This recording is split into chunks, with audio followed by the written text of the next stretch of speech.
Ukraine is staring at modest counter-offensive advances, with just a few villages in the south and east recaptured after months of fighting against entrenched Russian forces. Russian President Vladimir Putin has vowed victory and said during a meeting with defense officials on Tuesday that society had rallied behind the war effort. Putin is running in an election expected to prolong his rule until 2030. Ну что же, и мы от своих целей специальной военной операции отказываться не собираемся. Оценивая текущую ситуацию на земле, на линии боевого соприкосновения, можно с уверенностью сказать, что наши войска владеют инициативой. По сути, мы делаем...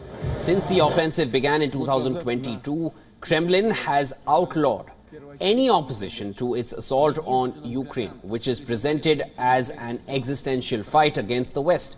At the Defense Ministry meeting, Putin again accused the West of using Ukraine as a proxy to wage a war against Russia and questioned the legitimacy of the Ukrainian nation. He also said that Russian military equipment proved its superiority over Western weapons here.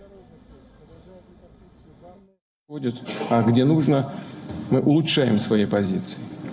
Противник несет тяжелые потери и в значительной степени растратил резервы, пытаясь показать своим реальным хозяевам хоть какой-то результат своего распиаренного так называемого контрнаступления. Кстати говоря, и миф о неуязвимости западной военной техники также рухнул.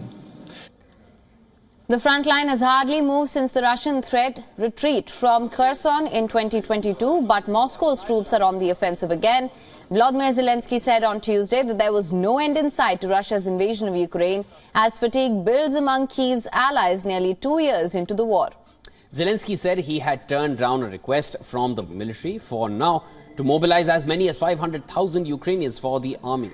The unpopular proposal could hit his worsening poll ratings among Ukrainians. І їх погляд був на ставці, що вони запропонували мобілізувати додаткових 450-500 тисяч людей.